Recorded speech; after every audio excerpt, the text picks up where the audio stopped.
오직 여호와는 그 성전에 계시니 온 땅은 그 앞에서 잠잠할지니라. 하나님은 영이시니 예배하는 자가 영과 진리로 예배할지니라. 아멘.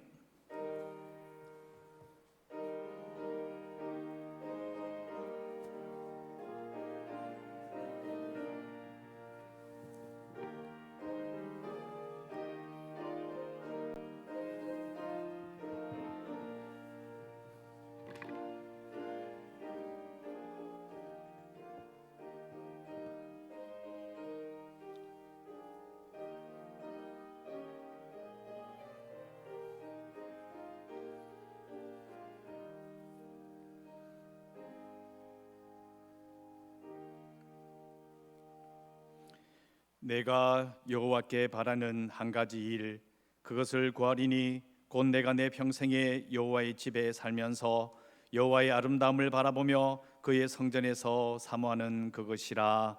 아멘. 하나님, 이 시간 저희들 예배하기 위하여 이 자리에 섰습니다. 우리가 하나님의 마음을, 하나님께서 우리를 바라보시는 그 눈길을 기억하며 우리를 돌보시는 손길을 기억하며 하나님을 예배합니다. 하나님의 성전에 함께 모여 예배하는 영광을 누리게 하시고 모든 성도들 다 함께 예배 드릴 수 있는 그날을 기다립니다. 은혜를 베푸시고 영상 예배로 우리 함께하는 모든 성도들에게 큰 은혜로 갚아주시고 우리의 예배를 받아 주시옵소서. 예수님 이름으로 기도드리옵나이다. 아멘.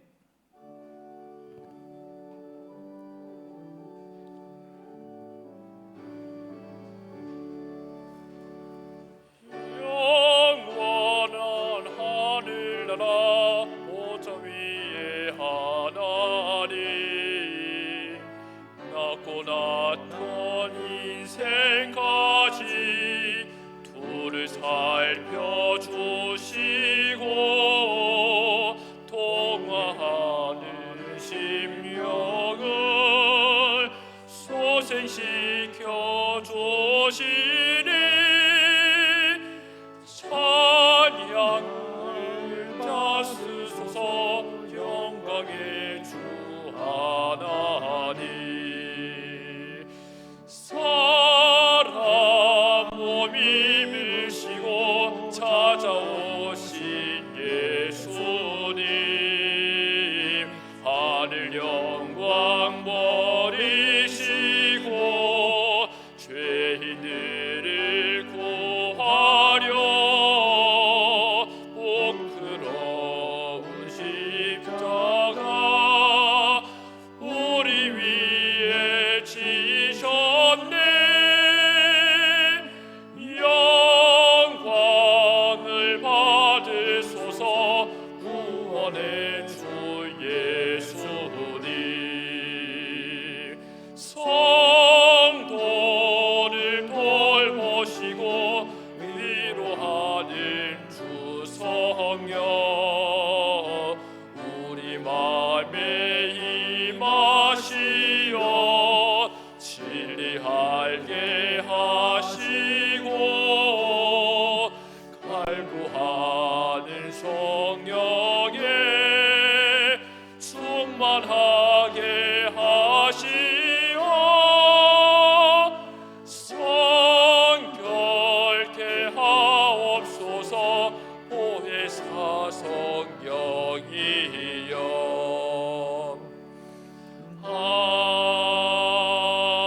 아멘.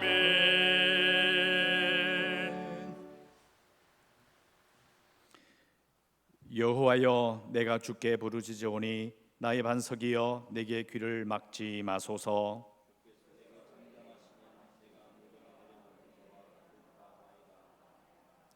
내가 주의 지성소를 향하여 나의 손을 들고 주께 부르짖을 때에 악인과 악을 행하는 자들과 함께 나를 끌어내지 마옵소서.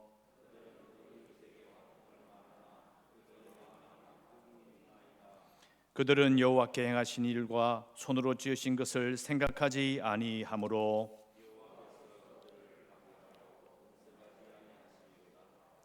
여호와를 찬송하며 여호와는 나의 힘과 나의 방패이시니 여호와는 그들의 힘이시요 그의 기름 부음 받은 자의 구원의 요새이시로다. 아멘. 전능하사 천지를 만드신 하나님 아버지를 내가 믿사오며 그 외아들 우리 주 예수 그리스도를 믿사오니 이는 성령으로 잉태하사 동정녀 마리아에게 나시고 본디오 빌라도에게 고난을 받으사 십자가에 못 박혀 죽으시고 장사한 지 사흘 만에 죽은 자 가운데서 다시 살아나시며 하늘에 오르사 전능하신 하나님 우편에 앉아 계시다가 저희로서 산자와 죽은 자를 심판하러 오시리라. 성령을 믿사오며 거룩한 공회와 성도가 서로 교통하는 것과 죄를 사하여 주시는 것과 몸이 다시 사는 것과 영원히 사는 것을 믿사옵나이다. 아멘.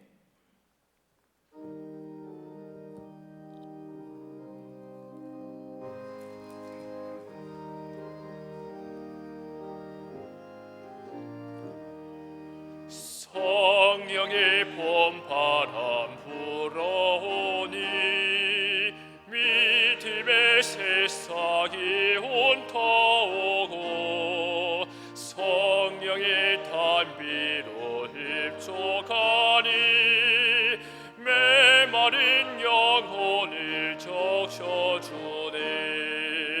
볼 같은 성령이 마시니 마음의 기쁨 넘쳐나네.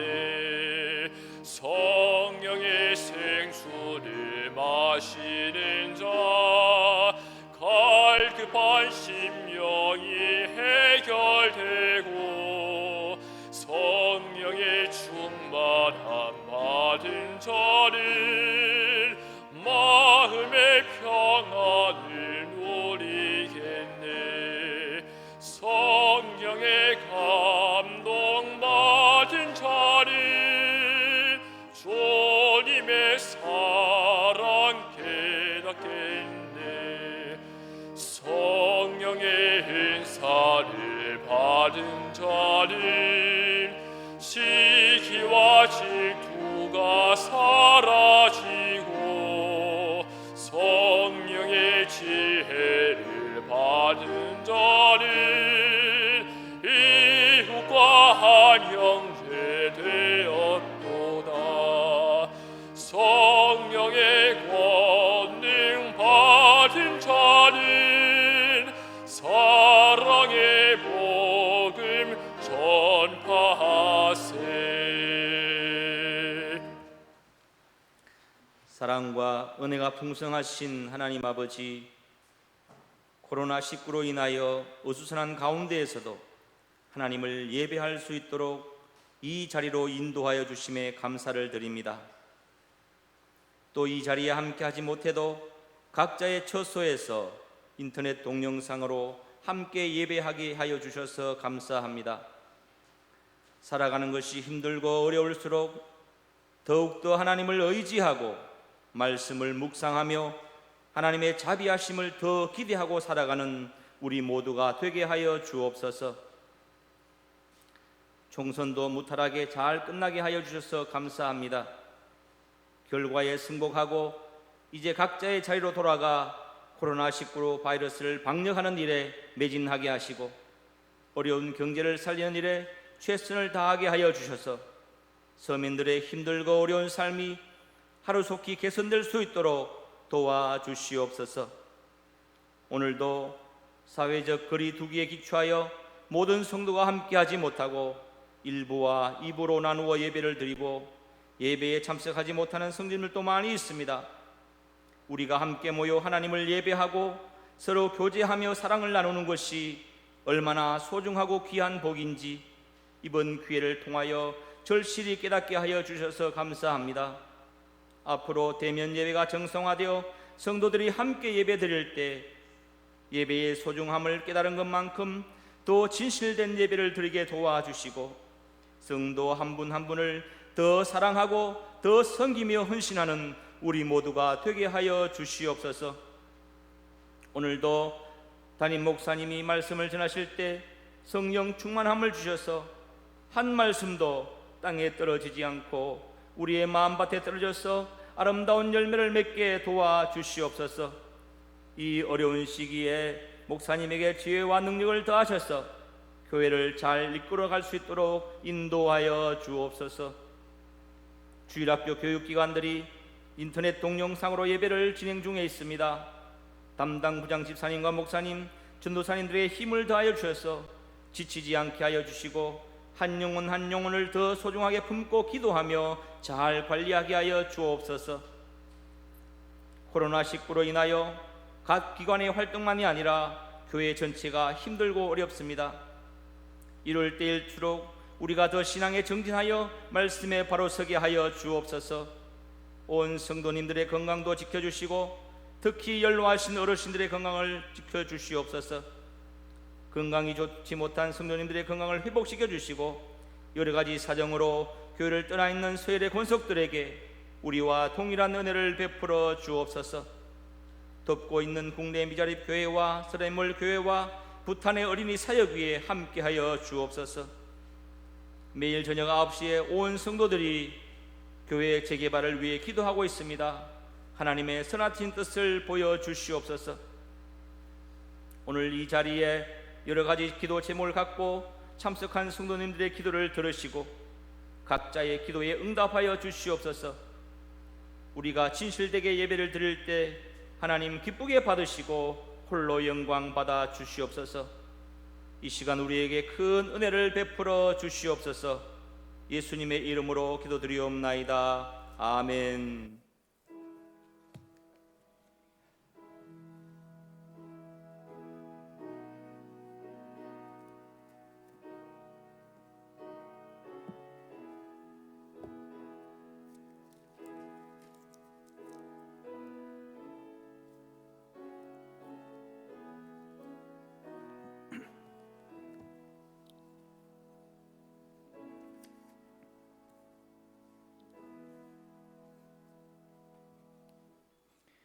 하나님 말씀 낭독해 드리겠습니다. 고린도후서 7장 10절 한 구절입니다. 화면도 보시고 말씀도 보시고 제가 낭독해 드리겠습니다. 하나님의 뜻대로 하는 근심은 후회할 것이 없는 구원에 이르게 하는 회개를 이루는 것이요 세상 근심은 사망을 이루는 것이니라. 아멘.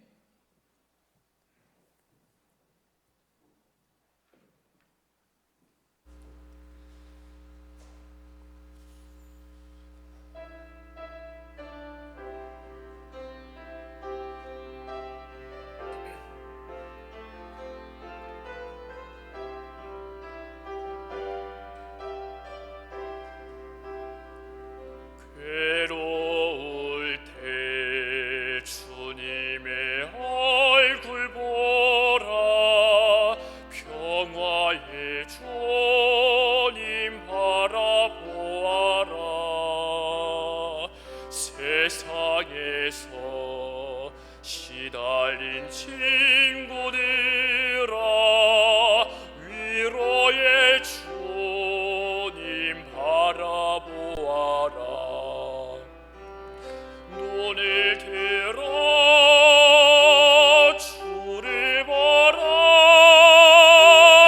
내 모든 염려 주께 맡겨라. 슬플 때에 주님의 얼굴 보라. 사랑의 주님 안식 주리라.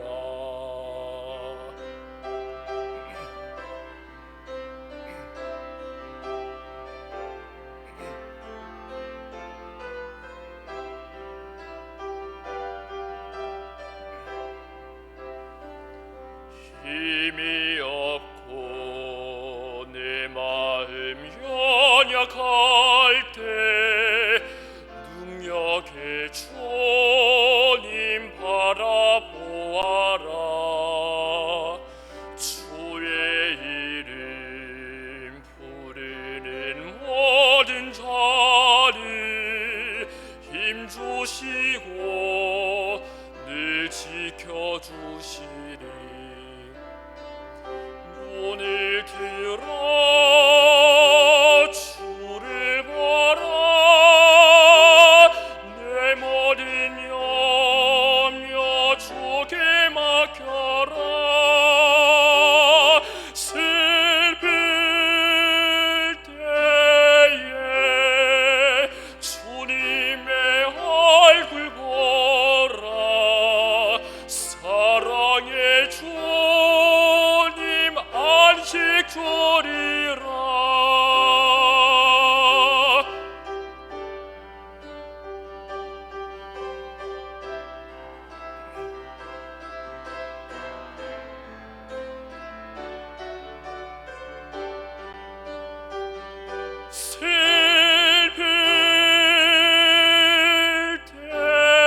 예배를 잘 드리지 못해서 답답했던 마음이 우리 권 선생님 찬양으로 시원해지는 것 같습니다.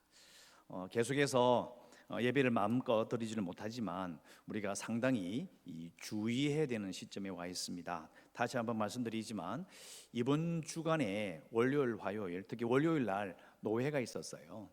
목사님들 모여서 이렇게 사실 모일 수밖에 없는 그런 형편이기 때문에 모였는데 걱정이 되죠. 왜냐하면 이번 주 월요일이니까 최소한 2주 뒤를 봐야 되죠.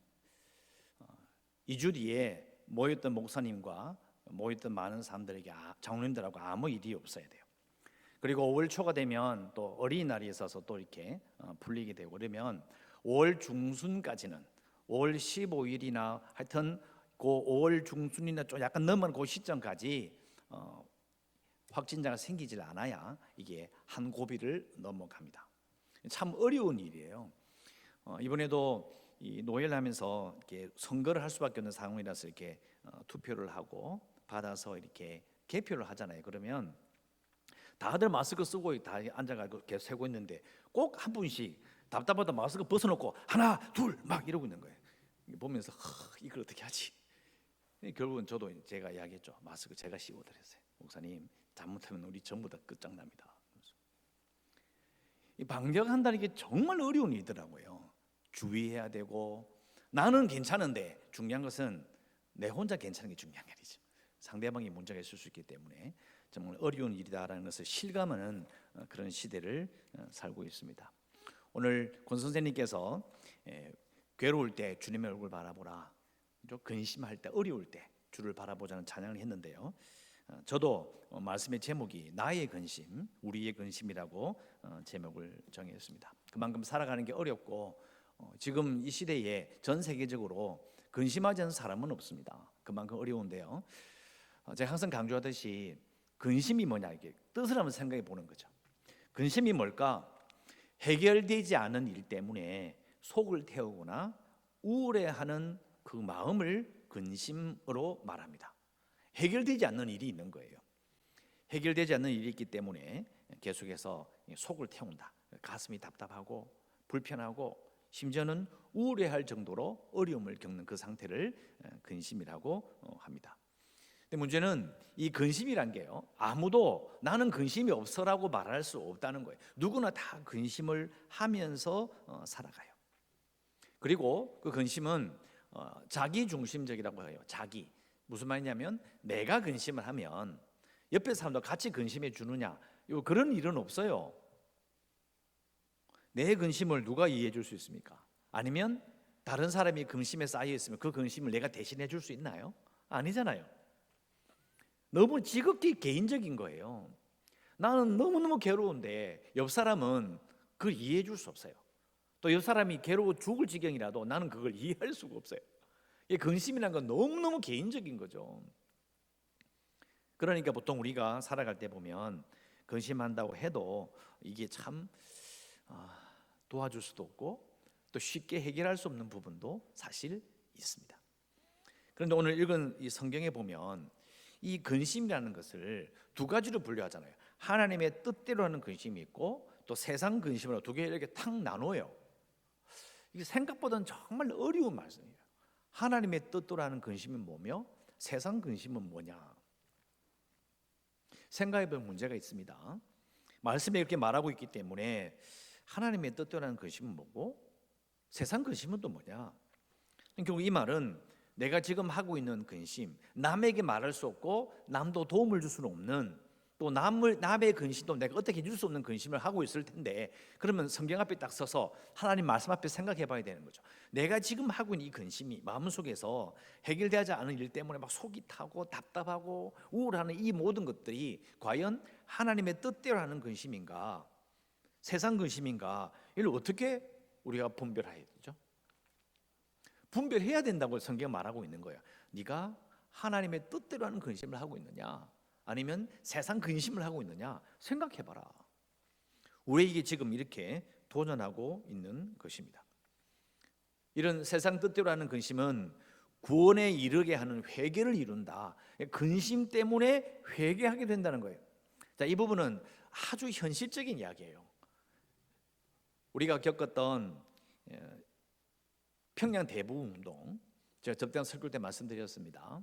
평양 대부흥 운동의 그때의 사회의 실상을 보면 전염병이 있었어요. 우리가 지금 겪고 있는 코로나와 비슷해요. 차이점은 지금은 병원이 있고 의료적인 지원이 가능하기 때문에 견딜 수 있는 것이고요. 그러나 평양 대부흥 운동이 있었던 그 시대의 전후는요, 그냥 걸리면 대책이 없어요. 심지어는 구제역이라고 하는 가축까지도 다 벽에 걸려가지고요, 시신을 옮길 방법이 없었다고 할 정도로 무시무시한 재앙을 겪었다고 합니다. 그래서 사람들이 근심하는 거예요. 결국은 우리가 지금 코로나 이것 때문에도 경제가 지금 어려움을 겪고 있는데 그 당시도 마찬가지인 거죠. 전염병 때문에 사람들이 고통을 겪고 또 동시에 경제 붕괴를 겪었던 것이다 라고 제가 분명히 말씀을 드렸어요. 그 가운데에 사람들이 근심하게 되고 고통을 겪는 가운데 구원에 이르는 회개를 하게 된 거죠. 그래서 어떻게 됐냐, 평양 대부흥이 일어났다라고 제가 한번 설명을 드렸습니다. 평양 대부흥이 일어났던 그 시절과 우리가 사는 이 시대가 너무 흡사한 거예요. 우리는 과연 하나님의 뜻대로 하여 구원에 이르는 회개를 하고 있는가라고 우리가 물어볼 수 있는 거예요.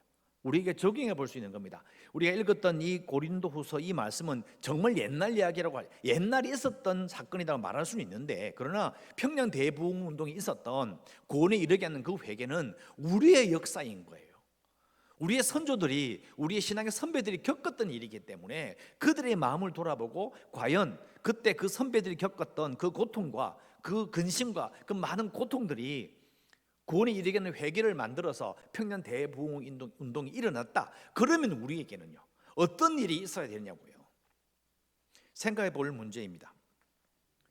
그런데 6.25 전쟁, 그러니까 평양 대부흥이 있었던 그 시대 빼고 그 후에 우리 민족이 겪었던 정말 심각한 문제는 6.25 전쟁입니다. 남침으로 말미암아 일어났던 그 전쟁 가운데서 완전히 전염병의 시대와는 비교할 수 없을 정도로 완전히 망해버렸죠. 완전히 이 모든 것이 폐허가 되어버렸는데 그 가운데서 우리가 회개하고 그래서 계속 우리가 지금 부흥해 왔거든요.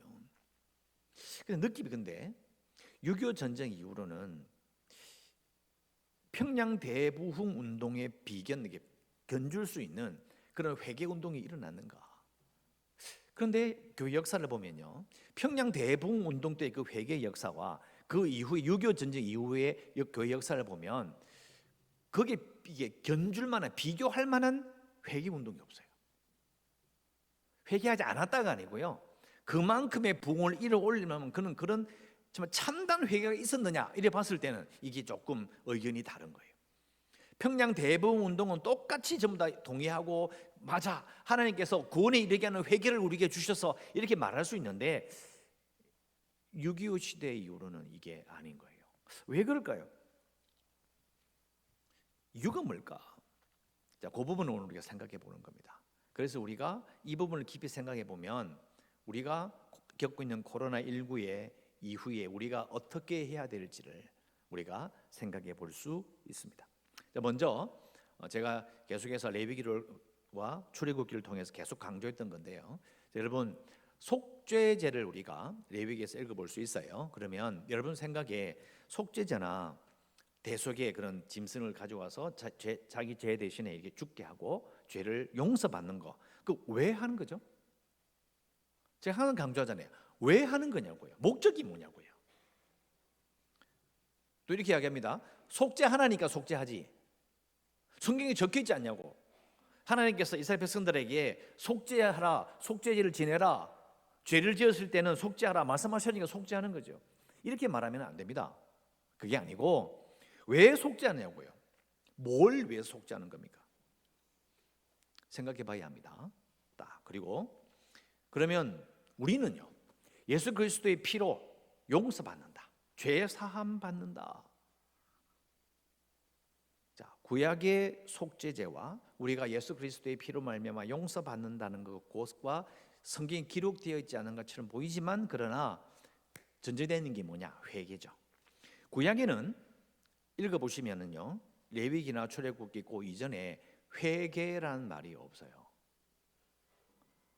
이게 회개 안 해도 된단 말이 아니라 속죄하러 하나님 앞에 온다는 것 자체가 이미 회개를 전제하는 거예요. 회개하지 않으면, 회개하는 마음을 가지지 않는다면 속죄한다, 용서받아야 되겠다, 그 아무 의미가 없는 거예요. 아무 의미가 없습니다. 생각해 보세요. 다시 정리합니다. 여러분, 우리가 구약 백성들과 똑같이, 구약 백성도 마찬가지고 하나님 앞에 속죄하는 이유가 뭐죠? 회개하는 이유가 뭡니까? 예수 그리스도의 피로 말미암아 용서받고 하는 이유가 뭐죠? 이렇게 생각해 보면 구약 시대의 사람들, 지금 3,000몇백 년 전 사람들이라고 할지라도 우리가 똑같은 사람들이니까 이 똑같은 문제를 겪는 거예요. 내가 왜 회개하지? 왜 내가 하나님 앞에 나가 속죄해야 되고, 내가 왜 예수 그리스도의 피에 의지하여 내가 용서를 받아야 될까? 왜 하나님 앞에 회개하는 마음을 가져야 될까? 그 이유를 모르면 어떻게 될까요? 회개가, 속죄가 약간 이상한 방면으로 갑니다. 어떻게 가느냐? 자기 마음이 편하기 위해서 속죄해요. 내 마음이 편하기 위해서 회개를 하게 됩니다. 회개하지 않으면 뭔가 벌 주실 것 같은 거죠. 회개하지 않으면 하나님이 더 심한 벌을 줄 것 같아요. 코로나19나 아니면 전염병 같은 일이 생겨서 어려움을 겪으면, 야, 회개하면 이거 괜찮아지겠지? 회개하면 이거 어려움을 지나가게 하실 거야. 그런 마음을 가지게 되는 거예요. 여러분, 우리는 이런 말 하면서 그런 생각이 들어요.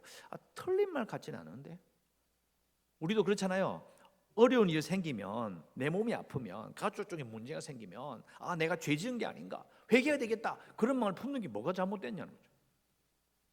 여러분, 잘못된 게 아니고요, 그 다음이 없는 거예요. 하나님께서 구약시대에 보면 징계하셔요. 잘못돼도 징계하시잖아요. 그러면 그걸 징계를 받으면서 깜짝 놀래가지고 죄를 지었구나, 회개해요. 근데 문제는 그 다음이죠. 그러면 회개하고 나서 하나님 용서해 주세요, 그러고 끝인 거예요. 그러니까 더 그 다음을 생각해야 되는 거예요. 내가 지금 내 잘못을 모르다가 말씀을 읽거나 징계를 받음으로 내가 잘못된 걸 알고 하나님께 회개했어요. 회개하고 나면 딱 돌아서요. 근데 제 말은 이걸 여러 번 반복한 거예요. 회개하고 난 다음에 그 다음이 뭐냐고요? 회개를 하는데 그 다음에 어디를 보고 살려고 우리가 회개를 하냐고요? 어디를 보고 살려고 우리가 이스라엘 백성들이 계속 속죄를 하냐고요? 우리의 신앙생활이, 우리의 회개가 그냥 내 몸이 더러워졌으니까 좀 이렇게 좀 털어버리고 깨끗하게 만들고, 또 살다 보니까 살다 보면 지나가다가 더러운 걸 밟기도 하잖아요. 신발 깨끗하게 씻고, 그냥 그렇게 살면 되는 정도의 회개인가라는 거예요. 그러면 된 거예요? 우리는 이 회개를, 그리고 이스라엘 백성도 마찬가지고요, 속죄를 그냥 내 근심을 덜어버리고 편하게 살 수 있는 도구로 생각하는 거예요. 아이고, 죄를 지었더니 하나님께서 벌 주셔, 회개했더니 하나님께서 용서해 주셨네, 이제 그 일이 다 사라져, 괜찮네, 그건 사는 거예요.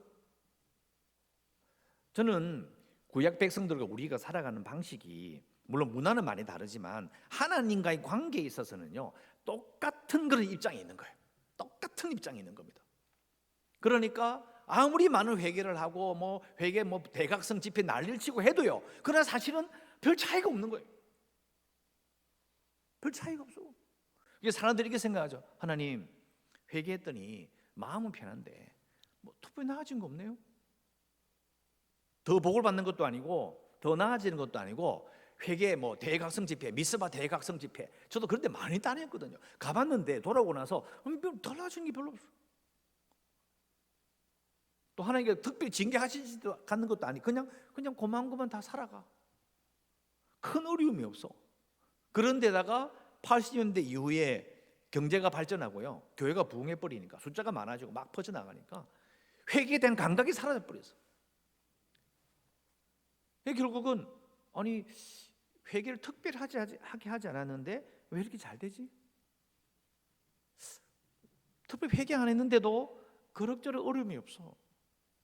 물론 개인적으로 몸이 아프거나 이런 게 있어도 사회를 이렇게 보니까 큰 어려움이 없어. 1900년대에 우리나라 겪었던 그 무시무시한 전염병과 경제가 완전히 붕괴된 것과 6.25 전쟁 이후로 우리가 큰 어려움 계속 발전해요. 우리가 우리 모습 모를 뿐이지 괜찮아져요. 그러니까 신앙도 희미해지는 것 같고 교회도 막 약해져요. 신앙이 막 흔들리는 건 아닌데 뭔가 좀 빈약한 느낌이 막 드는 거죠. 그 이유가 뭐냐는 거예요. 그게 바로 오늘 말씀에 나오는 것처럼 속죄는 왜 하는가? 우리가 회개기도는 회개를 해야 되는데 하고 나서 그다음에 뭘 계속 보고 가야 되느냐? 그것에 대한 분명한 지침이 없는 거예요. 그냥 회개만 계속 강조하는 거예요. 회개하세요. 회개하시면 하나님 기도 들어주십니다. 이러면서. 그 기도를 들어주시는 건 좋은데 그러나 회개기도하고 돌아서면 당장 내일부터 내 삶을 살아가야 되는데 그럼 우리는 뭘 바라고 가야 되는 거예요? 살다가 좀 찝찝하고 잘 안 되면 돌아와서 눈물 뿌리고 회개하면 또 다시 마음이 편해지고 또 돌아서서 또 그냥 살면 되냐고요. 여러분, 속죄는 이스라엘 백성들이 하나님께 받았던 그 속죄의 명령, 이렇게 제사하라, 이렇게 속죄하라는 그 모든 명령은요, 네 마음이 찝찝하니까 그렇게 해봐라, 그게 아니고요. 하나님과 관계가 깨지기 때문에 그 관계를 회복시키는 방법이 회개요, 속죄인 거예요. 즉 말은 뭐냐면 속죄하고 나면 하나님과 관계가 좋아져야 돼요. 속죄함으로 내가 하나님의 관계를 좋게 만들고 회복하고 더 하나님과 가까이 가는 거예요. 그 부분을 강조해야 돼요. 그래서 히브리서 말씀이 나옵니다. 그러므로 형제들아 우리가 예수의 피를 힘입어 성소에 들어갈 담력을 얻었느니라. 제가 정말 좋아하는 말씀이죠. 성소에 왜 들어가냐고요. 하나님 만나러 들어가자는 거죠. 그리고 그 길은 우리를 위하여 휘장 가운데로 휘장을 찢어서 사람의 손으로 말의 힘으로도 찢을 수 없는 엄청나게 큰 휘장을 하나님께 직접 예수 그리스도의 그 몸으로 찢으신 다음에 열어놓으신 새 살 길이다라고 되어 있어요. 우리가 왜 속죄하느냐, 왜 회개해야 되느냐, 하나님께 가까이 가기 위해서 회개하는 거예요. 아까 말씀드렸잖아요. 근심을 하면요 전부 다 자기밖에 모른다고요. 내 근심이 중요한 거지 남의 근심 눈에 안 들어와요. 그럼 뭐 신경 쓸 수도 없고 걱정해 준들 아이고 힘들겠다 어렵겠다 말한들 그 무슨 소용이 있냐고요. 자기밖에 모르는 거예요. 내 근심.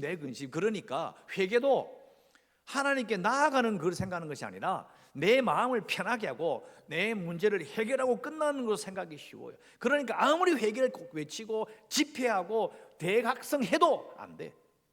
왜? 그 다음을 말하지 않는 거죠. 그 다음이 뭐냐고요. 여러분이 회개했으면 우리가 과연 하나님의 뜻대로 하는 근심으로 말미암아 내가 하나님께 가까이 가느냐 이렇게 물어봐야 되는 거예요. 왜? 구원에 이르게 하는 회개잖아요. 구원에 이르는 게 뭔데요? 구원 받는 거예요. 그 구원은 하나님과 연결되는 것이기 때문에 잘 생각해 보면 그런 거죠. 회개 대각성 집회를 했다. 민족의 죄를 회개하고 이 땅의 죄를 회개했어요. 그러면 그 다음에 우리는 뭘 해야 되느냐? 과연 내가 이 회개를 통해서 하나님께 가까이 가느냐? 내 속에서 우리 주위에서 우리 교회에서 함께 회개했던 이 성도들 가운데 하나님께 가까이 나가는 그런 변화가 일어나느냐는 거예요. 그 변화에 초점을 맞추고 그걸 강조하지 않는다면 회개는 그냥 내 마음 편하고 집에 가는 거예요. 아 목사님 듣다 보니 무슨 말인지는 알겠는데 우리 뭐 회개 한두 번 해봅니까? 여러분 저도 회개 한두 번 해본 거 아닙니다.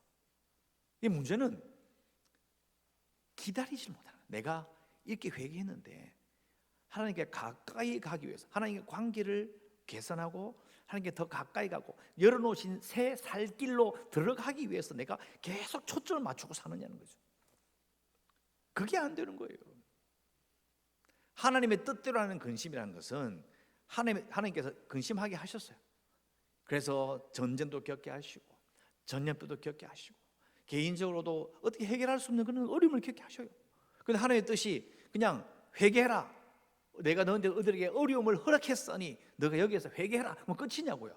하나님의 뜻이라는 것은 그 근심을 통해서 예수 그리스도를 통해 열어놓으신 새 살 길로 그 여정을 밟아서 하나님께로 오는 거예요.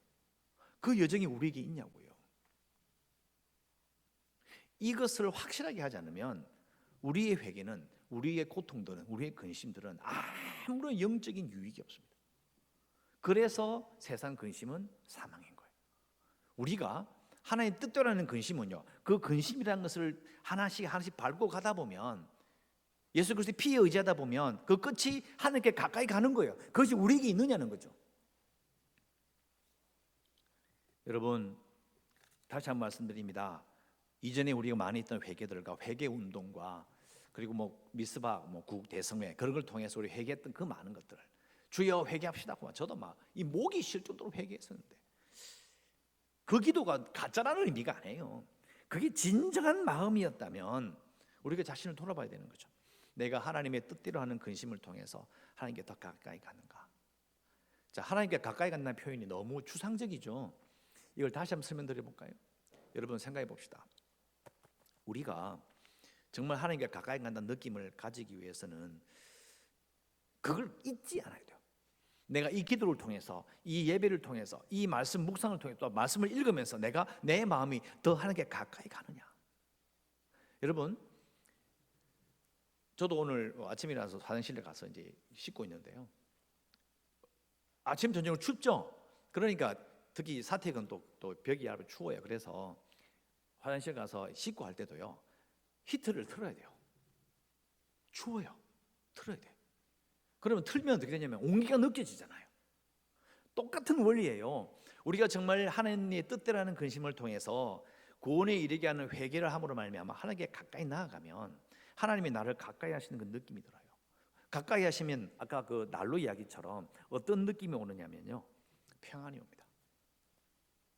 하나님께서 나를 가까이 하시는 그 느낌, 성령께 내 속에서 자신을 드러내는 느낌으로 말미암아 나를 보호하시는 것에 대한 확신, 꺾이지 않는 믿음, 그게 느껴져야 돼요.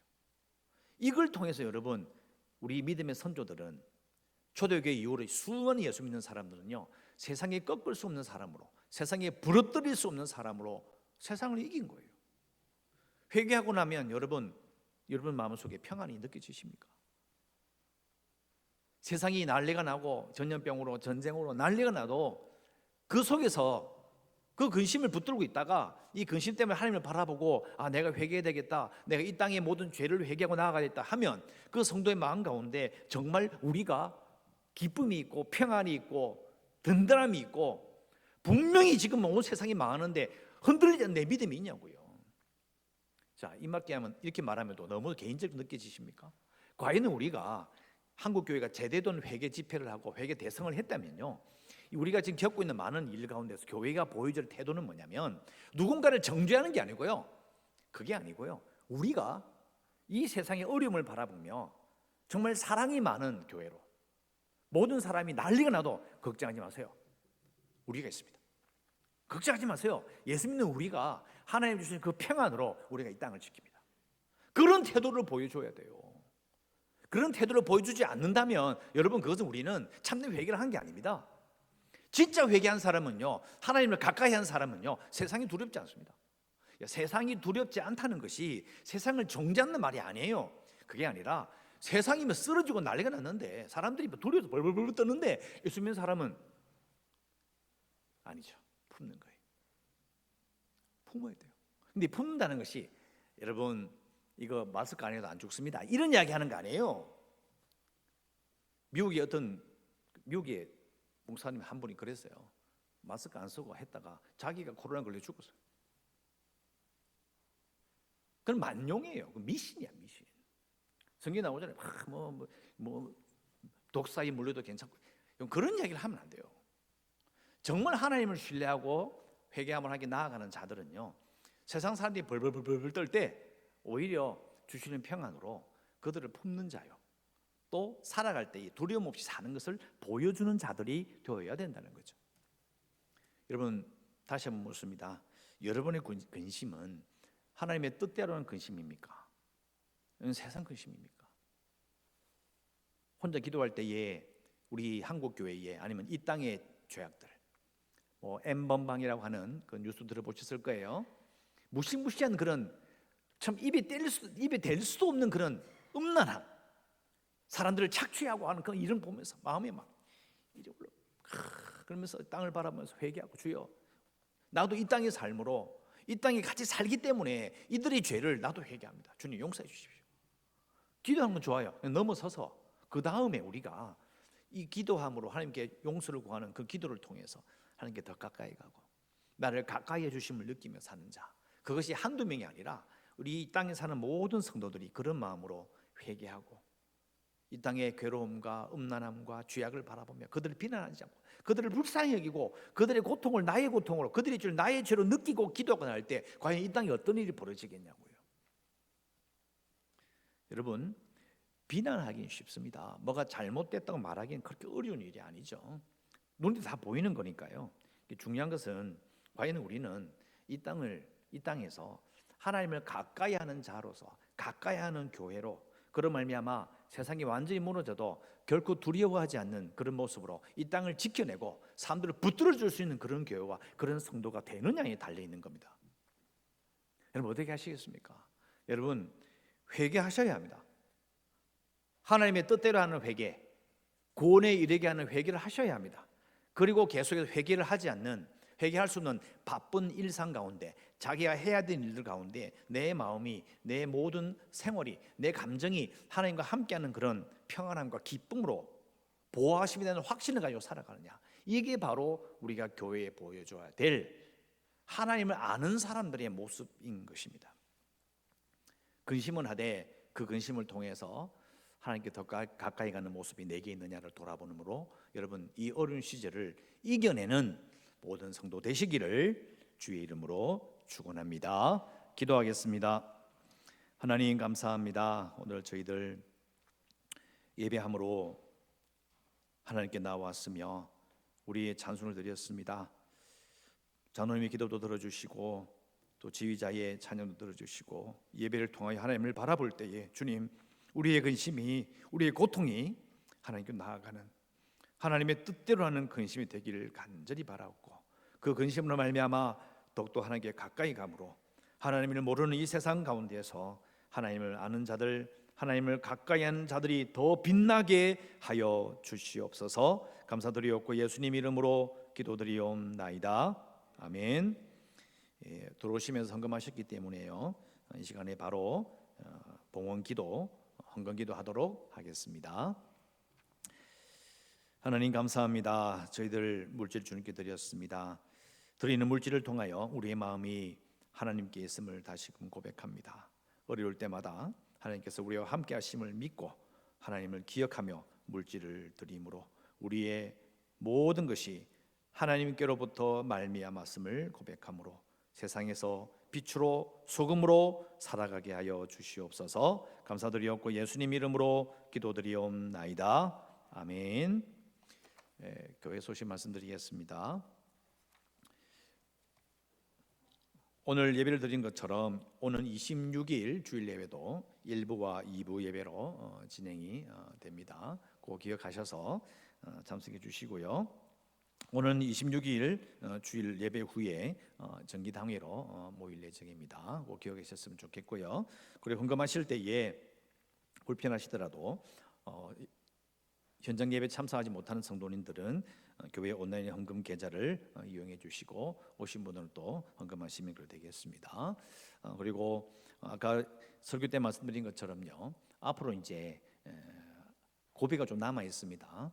5월까지가 아마 고비로 이제 짐작이 되는데요. 건강 유의하셨으면 좋겠고, 그래서 오늘도 오신 분들 마스크 잘 끼고 쓰고 계시죠, 그죠? 손도 잘 쓰시고 예배 마치고 나면 뭐 인사하고 뭐 반가운 건 좋은데 너무 많이 이야기하지 마시고 이렇게 속기 집으로 돌아가시면 좋겠습니다. 강고 이상입니다. 제가 축도하겠습니다. 이제는 주 예수 그리스도의 은혜와 하나님 아버지의 놀라우신 사랑과 성령님의 위로, 교통, 충만하심이 하나님의 뜻대로 하는 근심을 통하여 예수 그리스도의 피에 의지하여 더욱 하나님께 가까이 감으로 세상이 줄 수 없는 기쁨과 평안으로 이 세상에 빛과 소금으로 살아가기를 간절히 소원하는 이 자리에 모인 성도들 위해, 그리고 영상 예배를 드리는 성도들 위해 우리 모두에게 영원토록 함께 있을지어다. 아멘. 주 역사해 주시옵소서.